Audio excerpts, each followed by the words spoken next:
ಎಲ್ಲರಿಗೂ ನಮಸ್ಕಾರ. Welcome back to my channel home cooking.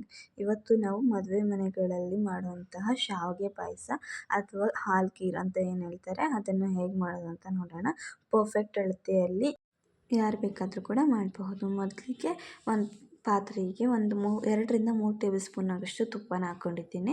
ತುಪ್ಪ ಏನು ಜಾಸ್ತಿ ಅವಶ್ಯಕತೆ ಇಲ್ಲ ಈ ರೆಸಿಪಿಗೆ.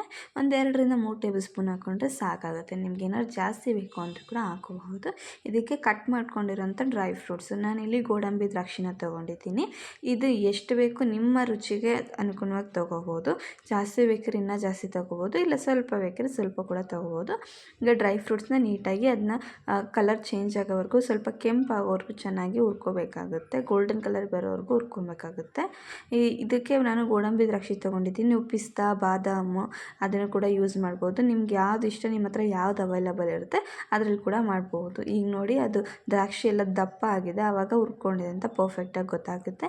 ಈಗ ಅದೇ ಪಾತ್ರೆಗೆ, ಅದೇ ತುಪ್ಪಕ್ಕೆ ಒಂದು ಕಪ್ ಆಗೋಷ್ಟು ನಾನು ಶಾವಿಗೆನ ತೊಗೊಂಡಿದ್ದೀನಿ. ನೋಡಿ, ಒಂದೇ ಅಳತೆಯಲ್ಲಿ ಹೇಗೆ ಮಾಡೋದು ಅಂತ ತೋರಿಸ್ತಿದ್ದೀನಿ, ಪರ್ಫೆಕ್ಟ್ ಅಳತೆಯಲ್ಲಿ. ಈ ಥರ ಅಳತೆ ಇಟ್ಕೊಂಡು ಮಾಡೋದ್ರಿಂದ ನೀವು ಫಸ್ಟ್ ಟೈಮ್ ಮಾಡಿದ್ರೂ ಪರ್ಫೆಕ್ಟಾಗಿ ಮಾಡ್ಬೋದು. ಈ ಒಂದು ಕಪ್ಪಲ್ಲಿ ಶಾವಿಗೆ ತೊಗೊಂಡು ಅದನ್ನು ಹುರ್ಕೊತಾ ಇರೋದು. ನೀವು ರೋಸ್ಟೆಡ್ ಶಾವಿಗೆ ತೊಗೊಂಡ್ರು ಆದಷ್ಟು ಈ ಥರ ತುಪ್ಪದಲ್ಲಿ ಹುರ್ಕೊಳ್ಳಿ, ಆವಾಗ ಫ್ಲೇವರ್ ತುಂಬ ಚೆನ್ನಾಗಿರುತ್ತೆ. ರೋಸ್ಟೆಡ್ ಆಗಿದ್ರೂ ಫ್ಲೇವರ್ ಆಗಿರಬೇಕು ಅಂದರೆ ಈ ಥರ ತುಪ್ಪದಲ್ಲಿ ಹುರಿದ್ರೇ ಅದು ಚೆನ್ನಾಗಿರುತ್ತೆ. ಇವಾಗ ನೋಡಿ, ಅದು ಸ್ವಲ್ಪ ಗೋಲ್ಡನ್ ಕಲರ್ ಬಂದಿದೆ ಶಾವಿಗೆ ಕೂಡ, ಅಲ್ಲಿವರೆಗೂ ಚೆನ್ನಾಗಿ ಫ್ರೈ ಮಾಡ್ಕೋಬೇಕು.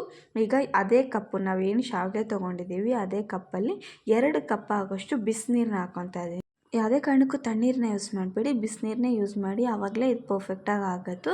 ಇವಾಗ ನೋಡಿ, ಬಿಸಿ ನೀರಿಗೇ ಅದನ್ನು ಹಾಕ್ಕೋಬೇಕಾಗುತ್ತೆ. 2 ಕಪ್ಪು ನೀರು ತೊಗೊಂಡಿರೋದು, ಸೇಮ್ ಯಾವ ಕಪ್ಪಲ್ಲಿ ನಾವು ಶಾವಿಗೆ ತೊಗೊಂಡಿದ್ದೀವಿ ಅದೇ ಕಪ್ಪಲ್ಲಿ 2 ಕಪ್ ನೀರು ತೊಗೊಂಡಿರೋದು.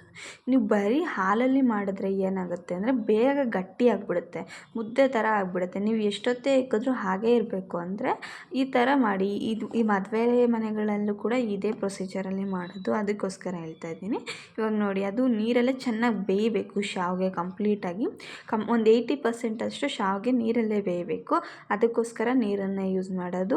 ನೋಡಿ, ಇವಾಗ ಮುಟ್ಟಿ ನೋಡಿದ್ರೆ ಅದು ಹಿಂಗೆ ಕಟ್ ಆಗಬೇಕು. ನೋಡಿ, ಇನ್ನೊಂದು 2 ನಿಮಿಷ ಬೇಯಿಸ್ಕೊಂಡ್ರೆ ಕರೆಕ್ಟಾಗಿ ಆಗುತ್ತೆ. ನೀರು ಕೂಡ ಸ್ವಲ್ಪ ಪ್ರಮಾಣ ಕಡಿಮೆ ಆಗುತ್ತೆ, ಅಲ್ಲಿವರೆಗೂ ಚೆನ್ನಾಗಿ ಬೇಯಿಸ್ಕೋಬೇಕಾಗುತ್ತೆ. ಈ ಥರ ಮಾಡೋದ್ರಿಂದ ಹಾಲು ನೀರು 2 ಮಿಕ್ಸ್ ಆಗುತ್ತೆ. ಇವಾಗ ಒಬ್ಬೊಬ್ರಿಗೆ ಬರೀ ಹಾಲನ್ನೇ ಯೂಸ್ ಮಾಡೋಕ್ಕಾಗಲ್ಲ ಅಂತ ಹೇಳಿದವ್ರಿಗೂ ಕೂಡ ಇದು ಪರ್ಫೆಕ್ಟಾಗಿರುತ್ತೆ. ನೋಡಿ, ಇವಾಗ ಹಿಂಗೆ ಮುಟ್ಟಿ ನೋಡಿದ್ರೆ ಅದು ಕರೆಕ್ಟಾಗಿ ಹಿಂಗೆ ಕಟ್ ಆಗಬೇಕು, ಅದಾಗೆ ಕಟ್ ಆಗಬಾರ್ದು. ಮುಟ್ಟಿ ನೋಡಿದಾಗ ಕಟ್ಟಾದರೆ ಅಷ್ಟು 80% ಬೆಂದಿದೆ ಅಂತ. ಇವಾಗ ಅದೇ ಕಪ್ಪಲ್ಲಿ 2 ಕಪ್ ಆಗೋಷ್ಟು ಹಾಲನ್ನ ಹಾಕ್ಕೊತಾ ಇದ್ದೀನಿ. 2 ಕಪ್ ನೀರು, 2 ಕಪ್ ಹಾಲು. ನಿಮ್ಗೇನಾದರೂ ನೀರು ಜಾಸ್ತಿ ಅನಿಸಿದ್ರೆ 1.5 ಕಪ್ ನೀರು ಕೂಡ ಹಾಕೋಬಹುದು. ಇವಾಗ ನಾನು 2ಕ್ಕೆ 2ನೇ ಹಾಕ್ಕೊತಾ ಇದ್ದೀನಿ, ಯಾಕೆಂದರೆ ಅದು ಪರ್ಫೆಕ್ಟ್ ಅಳತೆ ಚೆನ್ನಾಗಿ ಬರುತ್ತೆ. ನೀವು ಸ್ವಲ್ಪ ಹೊತ್ತು ಇಟ್ಟರೂ ಕೂಡ ಅದು ಕರೆಕ್ಟಾಗಿ ಖೀರ್ ಕನ್ಸಿಸ್ಟೆನ್ಸಿಯಲ್ಲಿ ಇರುತ್ತೆ, ತುಂಬ ಗಟ್ಟಿ ಆಗೋ ಥರ ಏನಾಗಲ್ಲ.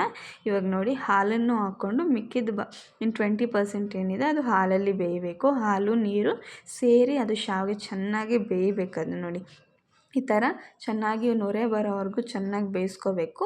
ಒಂದು 5 ನಿಮಿಷ ಬೇಯಿಸ್ಕೊಂಡ್ರೆ ಪರ್ಫೆಕ್ಟಾಗಿ ಆಗುತ್ತೆ. ಆ ಶಾವಿಗೆ ಕೂಡ ದಪ್ಪ ಆಗುತ್ತೆ, ಆವಾಗ ನಿಮಗೆ ಗೊತ್ತಾಗುತ್ತೆ ಶಾವಿಗೆ ಬೆಂದಿರೋದು ಕೂಡ. ಈ ಸಮಯಕ್ಕೆ ನಾನು ಇಲ್ಲಿ 3/4 ಕಪ್ ಆಗೋಷ್ಟು ಸಕ್ಕರೆನ ತೊಗೊಂಡಿದ್ದೀನಿ. 1 ಕಪ್ ಆಗೋಷ್ಟು ಶಾವಿಗೆಗೆ 3/4 ಕಪ್ ಆಗೋಷ್ಟು ಸಕ್ಕರೆ ಕರೆಕ್ಟಾಗಿ ಆಗುತ್ತೆ. ಅಕಸ್ಮಾತ್ ನಿಮಗೆ ಸ್ವೀಟ್ ಜಾಸ್ತಿ ಬೇಕು ಅಂದರೆ ಇನ್ನೊಂದು 1/4 ಕಪ್ ಕೂಡ ಯೂಸ್ ಮಾಡ್ಕೋಬೋದು. ಇದು ಪರ್ಫೆಕ್ಟಾಗಿ ಎಲ್ಲರೂ ತಿನ್ನೋ ಥರ ಇರುತ್ತೆ. ನಿಮ್ಗೆ ಇನ್ನೂ ಜಾಸ್ತಿ ಸ್ವೀಟ್ ಬೇಕು ಅಂದರೆ ಇನ್ನೊಂದು 2-3 ಸ್ಪೂನ್ ಕೂಡ ಜಾಸ್ತಿ ಮಾಡ್ಕೋಬಹುದು. ನಿಮ್ಮ ಟೇಸ್ಟ್ ಹೇಗಿರುತ್ತೆ ಆ ಥರ ಮಾಡ್ಕೋಬೋದು. ಸಕ್ಕರೆನೂ ಹಾಕ್ಕೊಂಡು 1-2 ನಿಮಿಷ ಕುದಿಸ್ಕೊಂಡ್ಮೇಲೆ, ಇವಾಗ ನೋಡಿ, ನಾವು ಆವಾಗಲೇ ಏನು ಡ್ರೈ ಫ್ರೂಟ್ಸ್ ಇಟ್ಕೊಂಡಿದ್ವಿ ಹುರ್ಕೊಂಡು, ಅದನ್ನು ಹಾಕ್ಕೊಂಡು 1-2 ಏಲಕ್ಕಿನ ಕುಟ್ಕೊಂಡು ಹಾಕ್ಕೊಂಡಿದ್ದೀನಿ. ನೀವು ಏಲಕ್ಕಿ ಪುಡಿ ಕೂಡ ಯೂಸ್ ಮಾಡ್ಬೋದು. ನಂತರ ಏಲಕ್ಕಿ ಪುಡಿ ಖಾಲಿ ಆಗಿತ್ತು, ಹಾಗೆ ಅದಕ್ಕೋಸ್ಕರ ಏಲಕ್ಕಿನ ಕುಟ್ಕೊಂಡು ಯೂಸ್ ಮಾಡ್ಕೊಂಡಿದ್ದೀನಿ. ನೋಡಿ, ಇವಾಗ ಇಷ್ಟು ಇದೆ. 1 ಅವರ್ ಬಿಟ್ಟರೆ ಒಂದು ಸ್ವಲ್ಪ ಗಟ್ಟಿಯಾಗುತ್ತೆ. ತುಂಬ ಫುಲ್ ಗಟ್ಟಿಯಾಗೋವರೆಗೂ ಕುದಿಸೋ ಅವಶ್ಯಕತೆ ಇಲ್ಲ, ಏಕೆಂದರೆ ಹಾಲು ಖೀರು ಸ್ವಲ್ಪ ಗಟ್ಟಿ ಆಗಿಬಿಡುತ್ತೆ ನಾವು ಇಟ್ಮೇಲೆ, ಅದು ಪಾಕ ಎಳ್ಕೊಳ್ಳುತ್ತಲ್ಲ, ಅದಕ್ಕೋಸ್ಕರ. ನೋಡಿ, 1 ಅವರ್ ಆದಮೇಲೆ ನೋಡಿ ಕರೆಕ್ಟಾಗಿ ಬಂದಿದೆ. 1 ಅವರ್ ಆದಮೇಲೆ ಈ ಥರ ಆಗಿದೆ. ಯಾರು ಬೇಕಾದರೂ ಮಾಡ್ಬೋದು, ತುಂಬ ಸಿಂಪಲ್ಲಾಗಿರುತ್ತೆ. ಅದೇ ಮದುವೆ ಮನೆಗಳಲ್ಲಿರುವ ಸ್ಮಾಲ್ ಫಂಕ್ಷನ್ಗೆಲ್ಲ ತುಂಬ ಟೇಸ್ಟಿಯಾಗಿರುತ್ತೆ. ನಿಮಗೆ ರೆಸಿಪಿಗಳು ಇಷ್ಟ ಆಗ್ತಾರೆ ದಯವಿಟ್ಟು ಕಾಮೆಂಟ್ ಬಾಕ್ಸಲ್ಲಿ ತಿಳಿಸಿ. ಹಾಗೆ ಚಾನಲ್ನ ಸಬ್ಸ್ಕ್ರೈಬ್ ಮಾಡೋದನ್ನ ಮರಿಬೇಡಿ. Thank you for watching.